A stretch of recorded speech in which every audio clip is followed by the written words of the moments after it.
Malcolm X, the Black American Muslim leader, is celebrated around the world.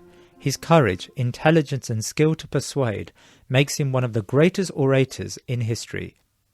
Yet in the public imagination, what he stood for is unclear, as his image and message is often co-opted into several political programs that, if Malcolm X was alive today, he would probably find questionable. From the Black Lives Matter movement to the Conservative Party politicians here in the UK, his name and speeches are utilised to endorse one political or social project or another. Yet the legend of Malcolm is far more complex. Today, Riaz Hasan of the Thinking Muslim Project speaks to Hakeem Muhammad, a lawyer and campaigner, about his thoughts on Malcolm X, distilling the real man from the fiction created after his death. Hakeem Muhammad is a public interest law scholar from Northeastern University School of Law. He has assisted litigation to hold police departments accountable for acts of police brutality against African Americans and to exonerate African Americans who have been widely convicted of crimes. Hakeem has taught on African American studies at Harvard University, Michigan State and U.C. Berkeley. He is also the co-founder of Black Dawah Network, a Muslim organization that promotes Islamic values and ethics within inner-city Black American communities. Today we're going to be talking about the legacy of Malcolm X in particular. And I know Brother Hakeem has a particular affinity with this subject, having written several papers on this. And we're going to try and explore some of the issues of why Malcolm X's legacy has withstood the test of time and why it's been used by so many people with so many different backgrounds in the world to kind of further specific ends. And some of the details on this project or on this podcast will hopefully be fruitful to all of our listeners. So, Brother Hakeem, welcome to the podcast. Thank you for having me on, brother. Assalamu alaikum to all the Muslims. Thank you for bringing me on to discuss this important topic. Okay. Brother Hakeem, one thing I wanted to just kind of fashion first is the fact that you've used Malcolm X's legacy to a great advantage in some of the dawah work that you've been doing around some of the inner cities in the United States, especially Chicago and Boston. And how have you found that using the legacy of Malcolm X has helped you kind of project Islam and kind of connect with the youth of today, even though some of those youth may not have been born by when Malcolm X was around or when his legacy was around previously? So how have you found that to be such an inspiration, especially for the youth of today? And why have you chosen Malcolm X to be the kind of icon that you're using to project Islam with? Sure. So the organization Black Dawah Network is dedicated to promoting Islamic values within inner city Black communities, calling our people to understand Tawheed, calling our people to understand the Sirah, the life of Prophet Muhammad, peace be upon him.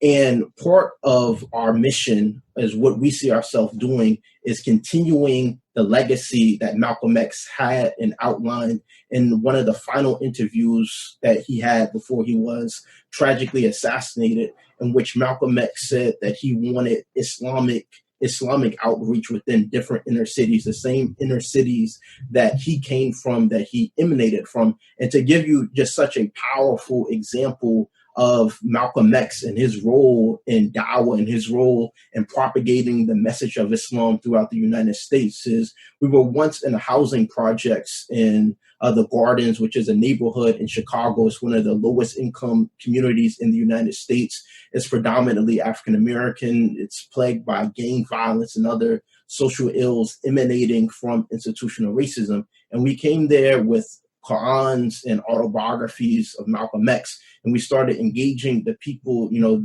there were some school students who were just hanging outside. And we showed them, we showed one brother, you know, just a copy of the autobiography of Malcolm X. And one of the young kids, he looked at that copy of the autobiography of Malcolm X, and he just said, you know, I learned about him in school. And we went back and forth just discussing what he learned about Malcolm X in school. A young kid, had to be a teenager. And then, you know, after we got through talking about Malcolm X, I showed him, you know, just the Quran. I said, did you know this is the revelation that Malcolm X, you know, subscribed to towards the end of his life, this message of the Quran and its calling to Tawheed. And the way that, and he was like, oh, that's what made that was what Malcolm X followed. I was like, yeah, it's this book, the Quran. And the way that I saw that kid look at that Quran, he looked at it very intensely, very deeply. Like his eyes was just stuck on that Quran, and I could just see from his facial expression, from his body language, how much interest that he had in just learning about Islam. And this is even though Malcolm X was assassinated, even though has been no longer with us for so many decades, you can still see his influence among urban inner cities. And this is something that Muslims should be looking to see why have so many people been influenced to revert to Islam, people of all different racial backgrounds, through reading his biography. Why have people who have been born Muslim have their iman so increased through the reading of his biography? And so this legacy of Malcolm X is what drives some of the initiatives of Black Dawah Network. Okay, that's really fascinating to hear that, people still who were maybe not born, or maybe their parents were even young at that stage when Malcolm was murdered, to think of him in that light. Is that because in some way his legacy has been commandeered into the mainstream in American society? And has that been kind of only partially addressed in terms of American society? I know there are roads and avenues named after him in the States, and even Mayor Ed Koch has named streets in Harlem after him. Do you think it's deliberate that the US government or the authorities in charge have only partially used some of his legacy to kind of placate people? Or do you think the whole story has not been told? And is it a deliberate way of not telling the whole story behind his influence? Sure. So there's certainly been a grotesque misappropriation of Malcolm X's legacy by white civil society who seek to placate him, who seek to remove his political legacy and the message of Islam that he sought to propagate throughout the United States. But I would say that the appeal of Malcolm X within different urban inner cities, the fact that people are still into his autobiography, into his speeches, is because his political insights as it relates to the United States are directly relevant to this very day. Malcolm X indicted civil rights legislation. He said that civil rights legislation would be inefficient at resolving the racism within American society. And look at it today with our brother George Floyd. Look at it with the ubiquitous police brutality. And so people are recognizing more and more the political insights that Malcolm X had and their relevance to this very day. And there's also a quote that Malcolm X said after he got back from Hajj, where Malcolm X said that he thinks that the Islamic religion is the best religion to resolve some of the social ills, the destruction of moral fiber, moral fabric within different communities as a result of white supremacy. And so this is within urban inner city America. This is the appeal of Malcolm X. Okay, so that's really interesting because I know, because I don't come from the same background as you from the States, yet my first influence into Islam was from a Ugandan friend of mine at university who had the autobiography on him.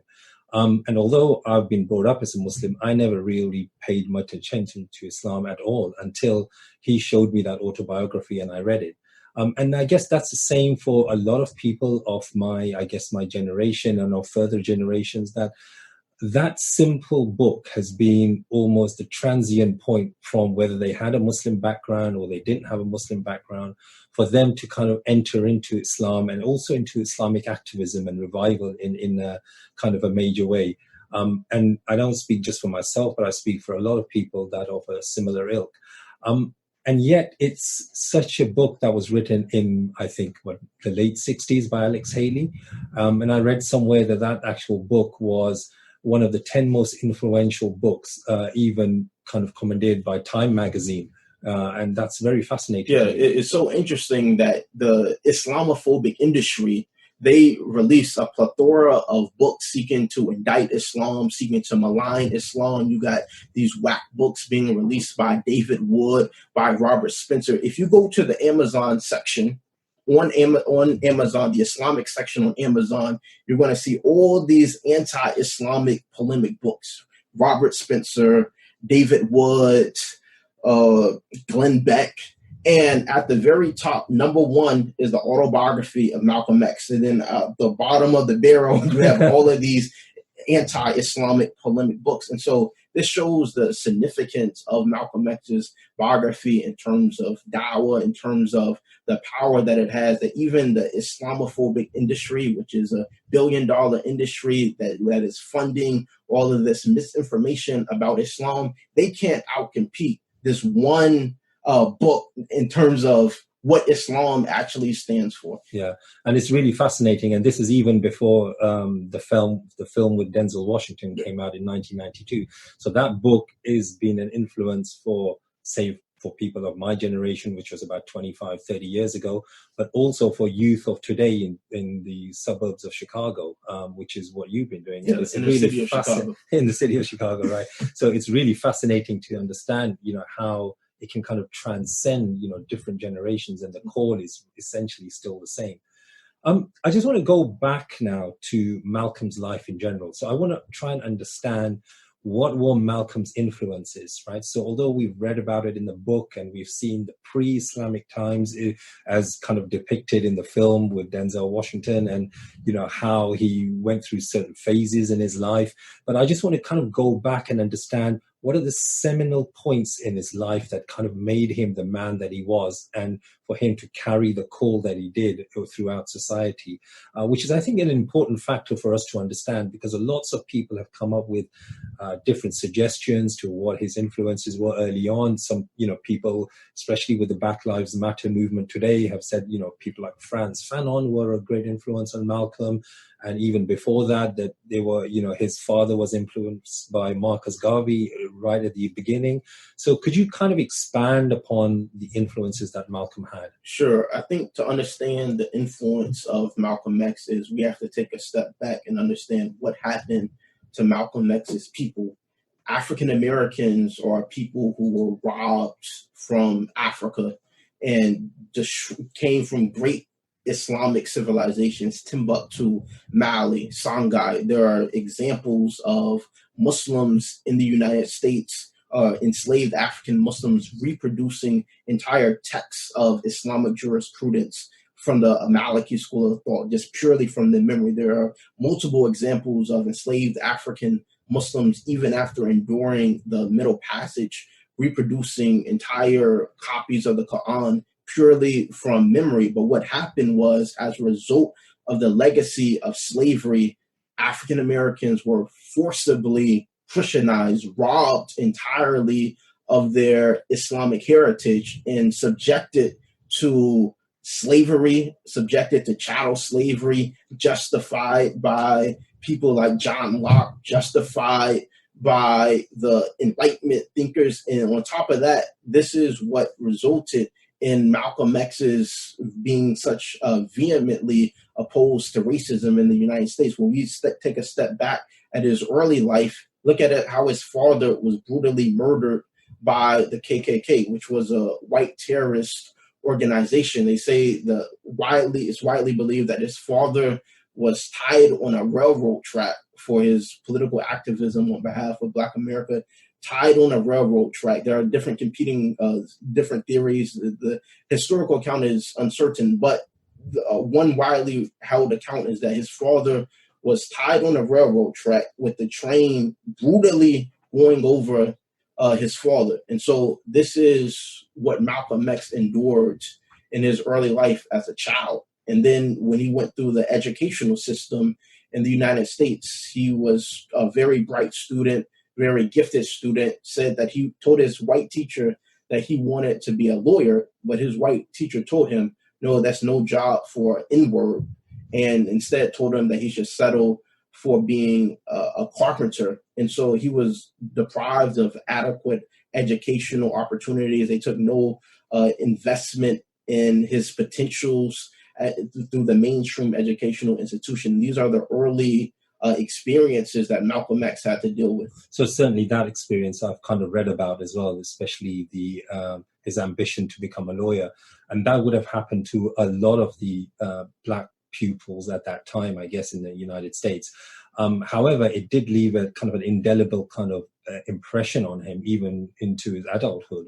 And that's why he became such an outspoken speaker and an advocate for civil rights. So in terms of his formative years, you would say that even though he went slightly astray, and we all know there's well documented about his early life in prison and so forth, that those influences early on had a very large bearing in the person that he turned out to be.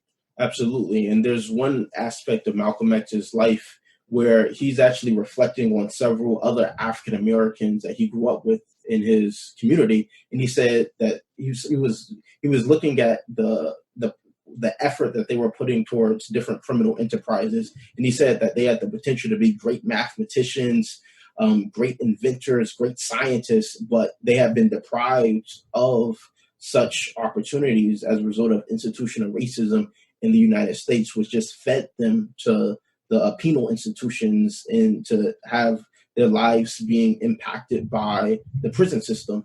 And so Malcolm X identified the role of structural racism in the United States in limiting and depriving African Americans of adequate opportunities for social advancement. So this kind of reminds me about structural racism now, because now with all the Black Lives Matter movement and the different demonstrations that are happening up and down the United States, structural racism is kind of at the forefront of what people are talking about because of the Floyd case and moving forward. However, it does remind me that it takes a person to step out of the mold and say things at a time when they're not appropriate, as Malcolm did at that stage, because it was not a subject that was being talked about. And then it kind of fell silent for so many years. And that now only within 2020 that it's been picked up because of police brutality. But police brutality has always existed, right, in the States. So I wanted to kind of ask you about, people like Malcolm and what they would kind of think about the movements today in terms of what's happening in the States and how certain elements of the movement have been sequestered by the general population or the establishment as well. And what would Malcolm's thinking be around what's happening in the States now around race relations? Allah knows best, but we can go to one of the final interviews that Malcolm X had with Saeed Ramadan, where he spoke about the centrality of Islam and its role in the struggle of African Americans and his unequivocal faith in Islam to address some of the social and political ills facing Black America today. I think there's a clear inconsistency or a clear inefficiency of, different contemporary movements lobbying for Black rights and their ideologies and the theology that Malcolm X had or believed in to address some of the political problems facing Black America today. Right. So do you think that his message, and people still use his message, right? People still use his name in various movements today, up and down the country. Do you think his message has been sequestered by people? And do you think that they have kind of misappropriated some things that he talked about? So, for example, he made a very famous speech about the ballot or the bullet, as you know, and then also about how he had or hadn't worked with other civil rights movements at the time. How do you find that kind of legacy and some of the lessons that people have learned from his life that were applicable then to what's applicable now? Sure, I think there's been clear-cut misappropriation of Malcolm X's political legacy in the United States, even by different Muslim so-called civil rights organizations. You look at an organization like CARE, the Council for American Islamic Relations, they have all of these posts, or when Malcolm X's birthday or the anniversary of his assassination comes along, saying that, we honor Malcolm X, we see what his legacy was about, and we honor his commitment to Black civil rights. Yet they issued a eulogy to John McCain, the former senator who was a supporter of apartheid South Africa, who was an unrepentant supporter of apartheid South Africa, to such an extent when people were calling for boycotting, for sanctions against apartheid South Africa, for their brutal mistreatment of Black people in South Africa. John McCain said, no, we should not sanction apartheid South Africa. Not only did CARE issue a eulogy towards John McCain, but if you look at it, they said CARE which is a prominent organization in the United States, said that we honor John McCain's commitment to fighting bigotry. That what they those aren't the exact, I'm paraphrasing, but they say that John McCain was fought against bigotry in the United States. It's like, what are you talking about? How can you honor John McCain? We don't even have to go into, his atrocities against Muslims, his atrocities against Vietnam, his support for warmongering policies. We don't even have to go, just look at his support for apartheid South Africa. But again, so we see here, these laudatory statements towards John McCain and laudatory statements towards Malcolm X. How can those two coexist? How can they be consistent? And so this is just one example of, the misappropriation of Malcolm X's legacy. I would say that there's another example of the misappropriation of Malcolm X that exists internally within the African-American community, where you have Black nationalists, Pan-Africanists who, oh man, look at what Malcolm X did. Look how he fought against white supremacy, but they're maligning Islam. They're saying that Islam is a religion that's for Arabs. It has no applicability to African-Americans, that we shouldn't be Muslims. Yet, again, when we look at Malcolm X, what Malcolm X believed about Islam, what Malcolm X said that Islam had the power to do, he said, why does the American white man fear so many Black people converting to Islam? Because it has the ability to elevate the morals of a people who want to do right. And so even from among Black nationalists, even among Pan-Africanists, there's this misappropriation of Malcolm X. It also exists on elements of the Black left, such as Manning Marable and other Black Marxists and socialist thinkers who, they just don't fully grasp the centrality and the importance that was emphasized about Islam. Yeah, sure. I mean, with the socialist angle, I think we can kind of cover this later, but I think a lot of those Black leftist, if you like, movements kind of revert back to Malcolm's associations with people like Fidel Castro on the left during his time, and that's why they have almost justified the fact that Malcolm was almost quote unquote a socialist in that respect, and that's how people have kind of brought out those justifications. But I think the issue about misappropriating Malcolm's call is a really interesting one, because here in the UK, and I'm not sure if you're aware of this, but there have been even conservative politicians like Michael Gove, who's almost like the deputy prime minister in this country, who's very much on the right of the Conservative Party here. There was a quote from him that said that he had the very famous Malcolm X poster, By Any Means Necessary, where he's holding a gun and peering out the window, up on his wall to signify that he wants to do everything necessary to come out of Brexit, right? So Malcolm's image is almost being kind of taken where people like Che Guevara's image has been taken with the beret, and it's been stuck up on different agendas and different flavors of people who want to be seen as radical or different, or fighting against the system, or fighting against the kind of current conventional wisdom. And that to me was a very striking example of someone who perhaps Malcolm would have fought against all day long, but someone who's kind of appropriated that image to do something like that. So it's very interesting that that should happen in this day and age. Yeah, and I would add to that a lot of these mainstream politicians, whether it be in Britain, whether it be in the United States, they only started to elevate Malcolm X after he was assassinated. When you look at the New York Times, the prominent news organization in the United States, they released article after article throughout Malcolm X's life, vilifying him. Even when Malcolm X was assassinated, they said a violent death to a violent man, in a variety of despicable, horrendous statements impugning Malcolm X's character and legacy. Yet if you look at it today, they've now started releasing laudatory articles about Malcolm X. So again, Malcolm X is one of those figures who many people didn't love, many people didn't admire while he was living.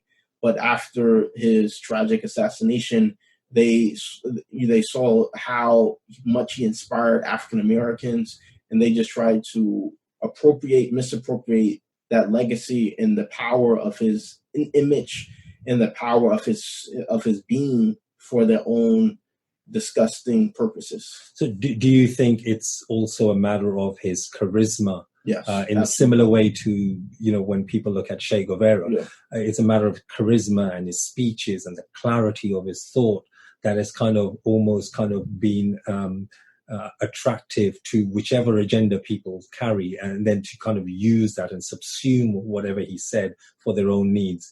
And it's very interesting, actually, because the other thing that I found very fascinating was, I don't know if you know about Marvel Comics, but the creator of the X-Men, Chris Claremont, he suggested that his inspirations for the two main characters in the X-Men films, which is Dr. Xavier and Magneto, were actually Martin Luther King for Dr. Xavier and Magneto for Malcolm X.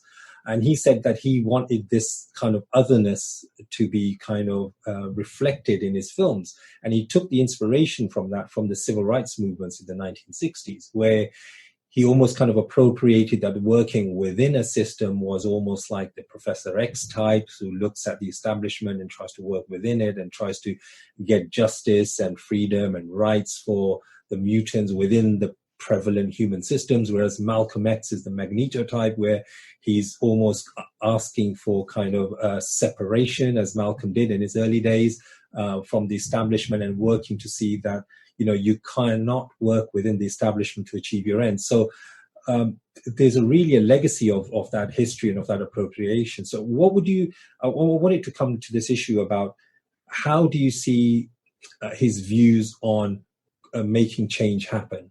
What does Malcolm have to say about, you know, making change happen? You know, whether it's within the civil rights mode, or whether it's the rights of Muslims or the world in general in terms of injustices. Where did Malcolm stand in terms of these facts?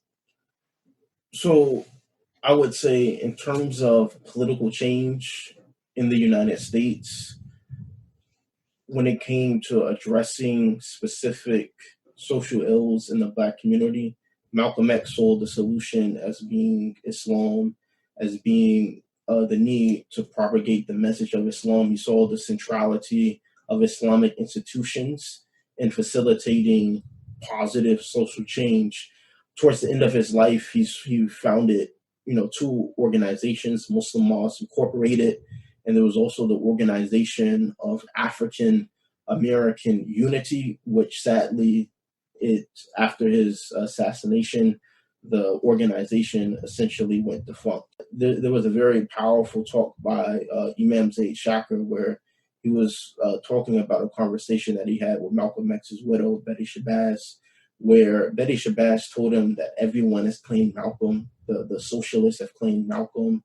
The Marxists have claimed Malcolm. The Black nationalists, everyone has claimed Malcolm. But it's time for Muslims to start, you know, claiming Malcolm, that he was a Muslim, and to understand, this is me adding to it, the centrality of Islam in his worldview. Right. Okay. So, and that's very interesting, because the view on Islam and the Organization of African American Unity, the OAAU, as they call it. So there's a commentator in the UK by the name of Kahindi Andrews. I'm not sure if you've heard of him, but he writes a lot about his influence being Malcolm X. And he has a lot of, he does a lot of activism around this centrality of this movement, and understanding this movement, and understanding how the Black people in the West should kind of relate to their African roots, and kind of form this almost kind of organization of African unity to do that.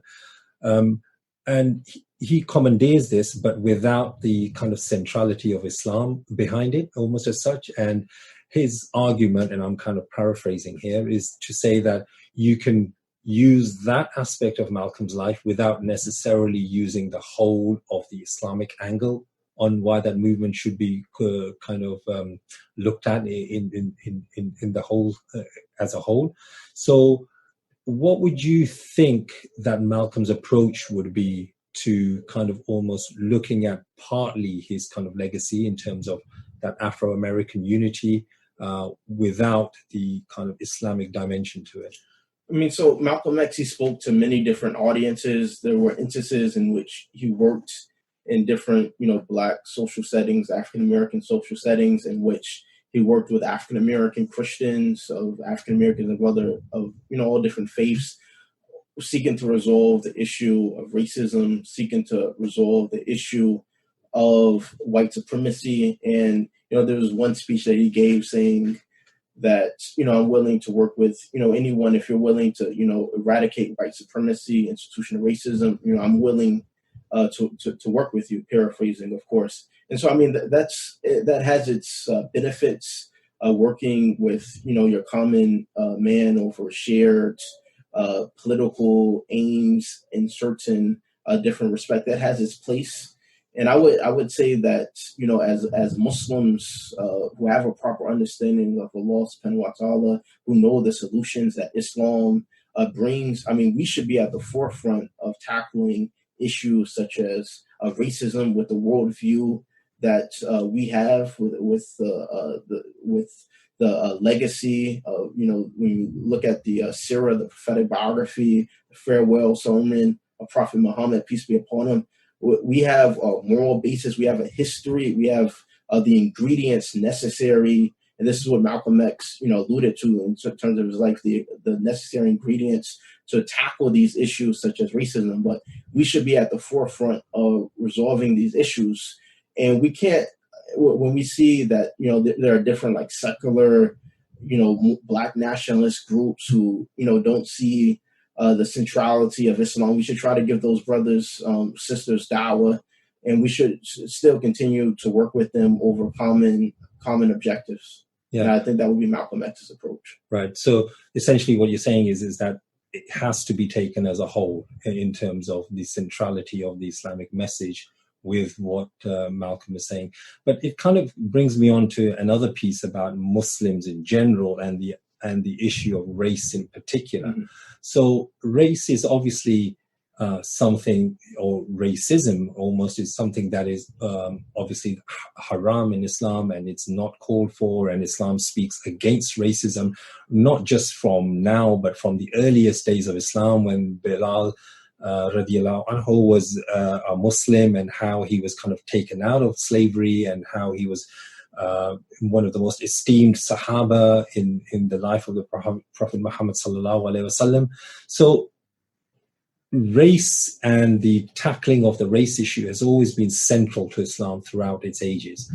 Why do you feel now that the Muslim Ummah hasn't tackled this issue appropriately? And how do you think that we should be tackling it as an Ummah in general? Sure, and I have to be 100% real about this. I've seen absolutely horrendous takes on racism emanating from, so I'm not going to name any names, from, Muslim so-called public intellectuals in the United States, where they've insinuated, just to bring up the topic of racism, that this is nationalistic, that this is somehow you're perpetrating asabiya by just mentioning the topic of racism. But I think what we have to understand is the United States is a European settler colony that enacted actual laws that were designed to systematically oppress specific groups of people based upon how they socially configured race,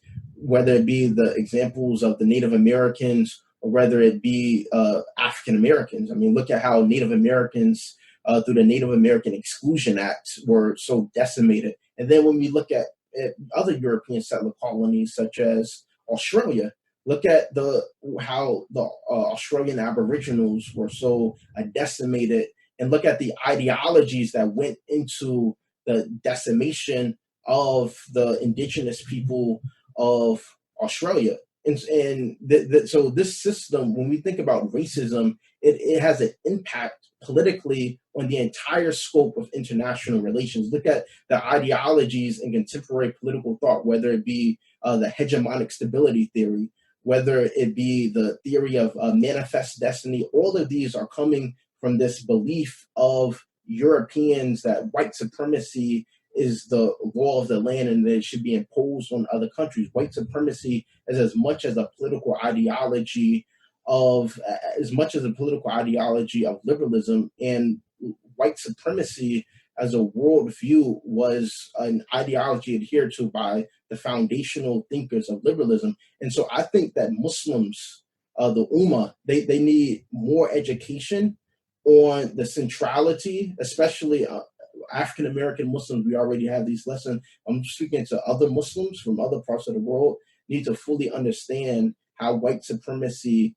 has impacted the entire scope of international relations. On the last podcast that I came on with the Thinking Muslim podcast, I outlined how different police officers who were brutalizing African Americans in the United States, how they later oversaw torture of Muslims in Guantanamo Bay. There was one prison guard, white prison guard, who beat up an African American in prison, wrote KKK in his blood, and somehow later he's overseeing torture of Muslims in Abu Ghraib in Iraq. Is this a coincidence that we have this white police officer, a white prison correctional guard, beating up an African American, putting KKK in his blood, and then we see these images coming out of Abu Ghraib? That's not a coincidence. This is what white supremacy is about.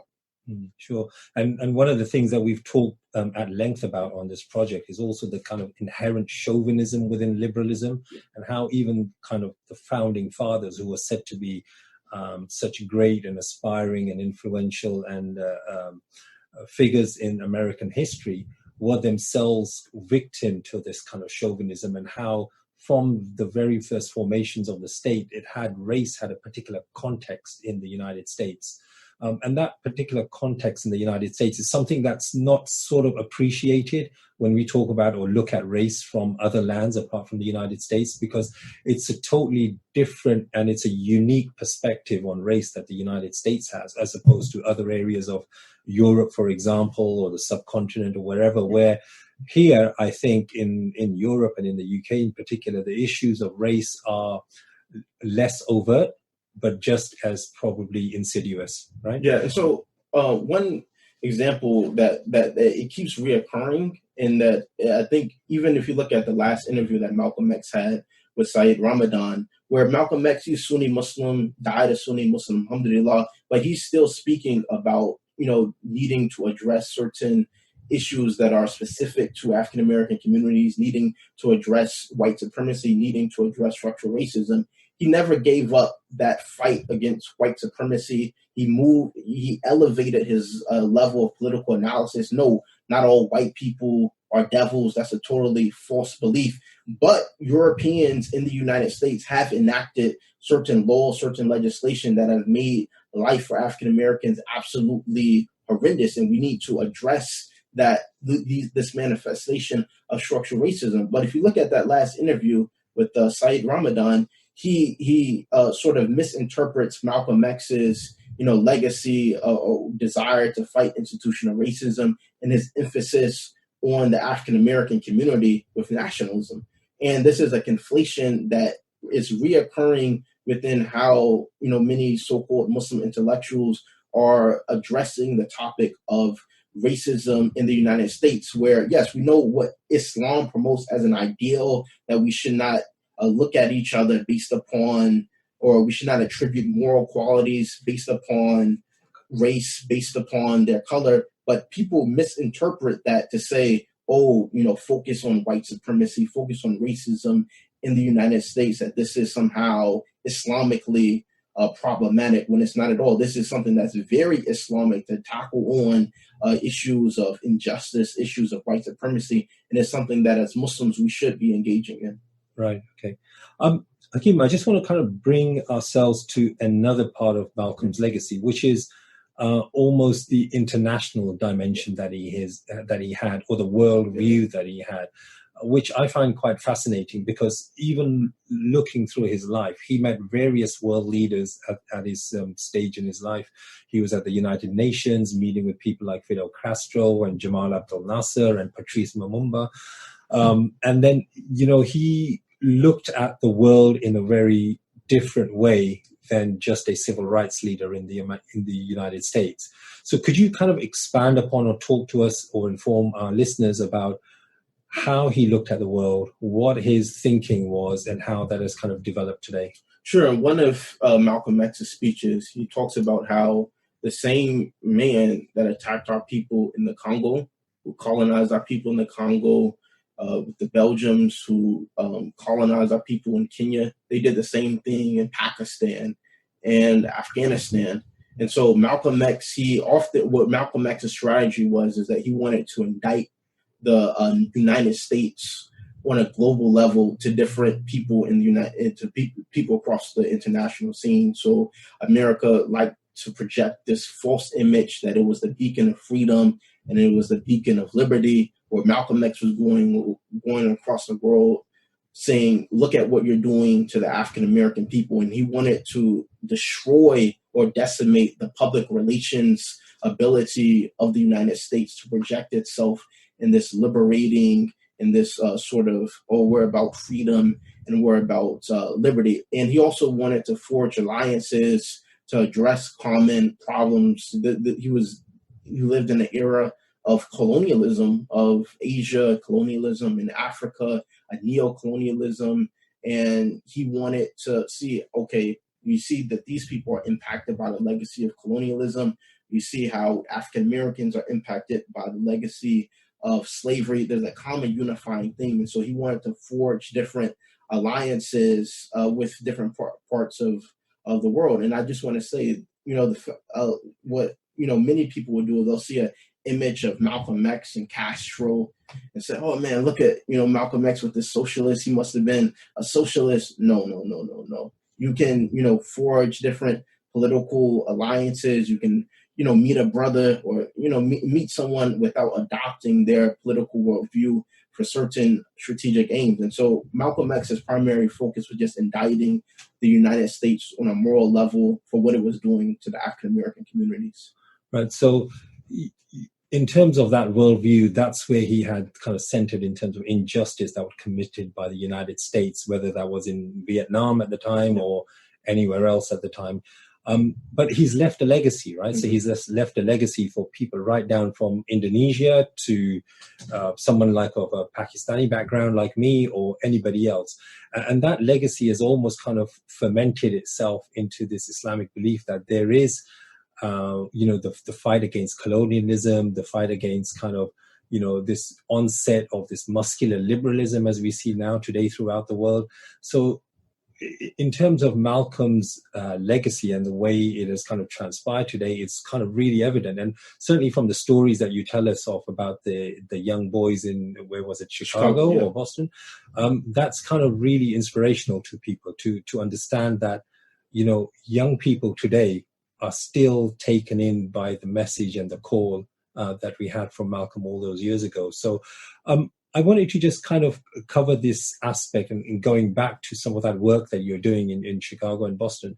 The people that kind of you speak to on that basis and the messages that they come across, how do they kind of then enact the legacy? How do they kind of change their lives? And what do they actually do? How do they kind of appropriate that kind of message that you give to them? So, unfortunately, as a result of the legacy of structural racism in the United States, there's this, nihilism within many different, inner cities where, the life has no purpose. They're just living just to give by. But they're inspired by Malcolm X's story of transformation. And this is, part of the early life of Malcolm X, where he was involved in all sorts of crime and all sorts of vice. But they through reading Malcolm X's autobiography, so they can see parallels with their own lives. Yeah, with their own life. Yeah. And this is one of the most important aspects of Malcolm X's legacy. So, I've encountered many who have, reverted to Islam, through either they converted through reading his biography, or they already became Muslim and they read his biography and it just inspired their iman and it just inspired them to further that transformation. It's interesting, even in Barack Obama, and I'm very critical of Barack Obama, but even his autobiography, he speaks, before he became president, he was doing some community organizing in different parts of Chicago, and he encountered several young African Americans who reverted to Islam through being inspired by his autobiography. And he engages them in a conversation about Malcolm X and Obama. Of course, he took this. Obama was almost like speaking down to them, but Obama, even he read Malcolm X's autobiography, and he said that he had read other Black thinkers such as James Baldwin, such as W.E.B. Du Bois, but he encountered this like almost depressive, pessimistic outlook on life. But in Malcolm X's biography, he just encountered this transformation and this inspiration, and he saw the impact that it had on some of the kids that he was working with at that time. Unfortunately, Obama, he sold out Malcolm X's political legacy to join the white liberal establishment. And that's very disappointing, but we can see from that the continued impact that Malcolm X's autobiography and that his life is having. Right. So, and that's quite a revealing fact, actually, that somebody like Barack Obama was also reading that autobiography and was also influenced in some way from Malcolm, whatever direction his life took afterwards. I think it would be amiss of us not to talk about Malcolm's relationship maybe with the Nation of Islam and what caused him to change and become a Sunni Muslim, and understand that aspect also. And I know you want to kind of talk about especially Malcolm X's janazah, which is often forgotten about, and the words that were used there. So could you just highlight in a very short manner about the relationship Malcolm had initially with joining the Nation of Islam, and why he left and the reasons for his leaving, and then also about the janazah of Malcolm X, which was quite an important part. Sure. So Malcolm X, he first was exposed to the teachings of the nation while he was incarcerated, and despite not having any true understanding of Tawheed and finality of Prophet Muhammad, peace be upon him, what the nation did was they capitalized on the resentment that African Americans had against white supremacy and social injustice, and they appropriated aspects of some of the morals that Islam teaches in terms of personal discipline. And Malcolm X was attracted by that, and he joined based upon that. But Malcolm X, what's so significant about his conversion to Sunni Islam is that he actually saw it as the way forward to addressing the issues of structural racism. I know many people, they like to go back to a speech on Hajj where he spoke about seeing the power of the Hajj, the power of the pilgrimage, and seeing people, which is quite an important aspect in his life, and where he talked about white people being on the same Hajj as him and the experiences that he had there, which was quite a transformational moment, especially in terms of the autobiography and his life that people always refer to. So and so one thing of significance that Malcolm X says in one of the last interviews of his life, where Malcolm X, he was actually largely responsible for increasing the numbers of the Nation of Islam throughout the United States. But then he comments saying, if I could do this, just imagine what I can do for the true Islam.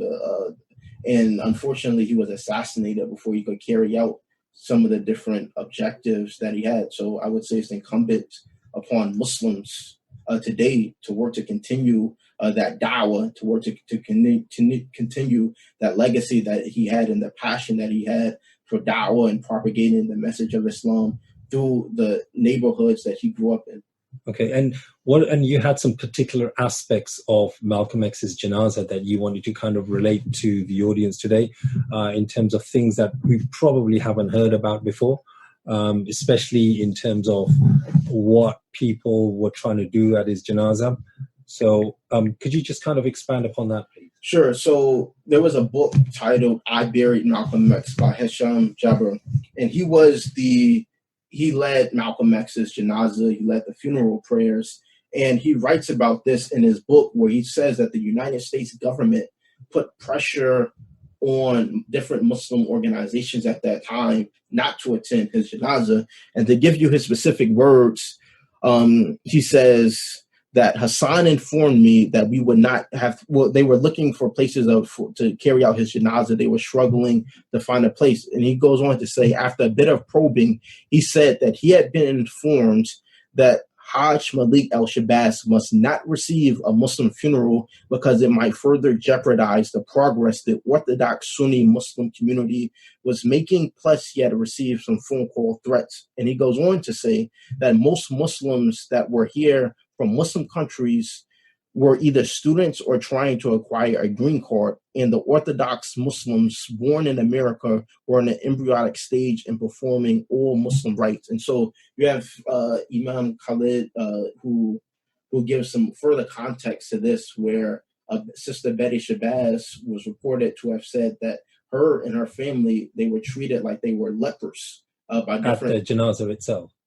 In the events leading to the janazah, when they were trying to organize it, because the United States had put pressure on different Muslims not to be associated with Malcolm X or his family. And because Malcolm X at that time was viewed as such a counter-hegemonic figure, the New York Times vilifying him. Malcolm X was, today, Malcolm X is this mainstream figure where people, as you mentioned, the conservative politician, putting an image up of Malcolm X. When Malcolm X died, that was not the perception. Malcolm X was hated by the establishment. He was hated by the United States government, and they did not want people to attend his janazah. So there's even the reports are that they were struggling to find a place to attend his janazah. And what he says in this book, I Buried Malcolm X, is that they feared that if different Muslims came to his janazah, the United States government feared that this would legitimize Malcolm X. And so this is what they did not want to happen.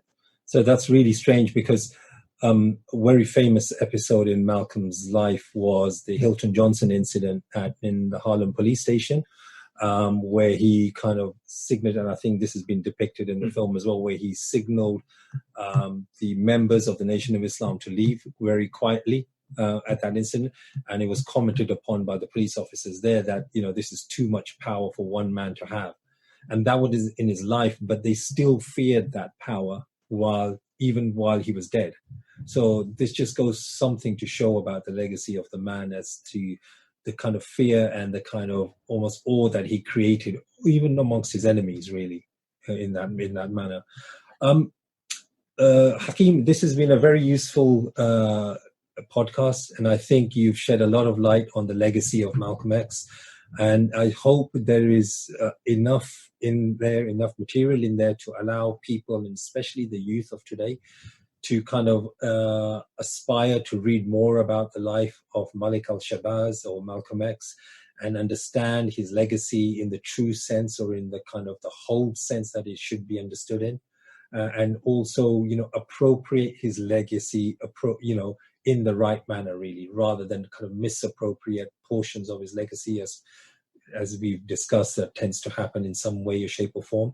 Are there any last messages that you'd like to kind of leave our audience with, especially the youth of today, and kind of draw parallels with some of the work that you're doing in Chicago and in Boston with the youth in the United States, and how you kind of take Malcolm's legacy and inspire the youth of that country in a similar way? Could you kind of inspire the Muslims here today? Sure. First, I want to thank you for bringing me on. It's always a pleasure to appear on the Thinking Muslim podcast to discuss these critical topics. One thing that I do want to say is, when it comes to Malcolm X's life, he was the most salient critic of racism in the United States. He was unabashed and uncompromising in his critique of structural racism in the United States. And so for those who are inspired by Malcolm X's life, for those who want to do justice to his political legacy, never diminish the racism that African Americans are facing in the United States. Actually, make efforts, take initiatives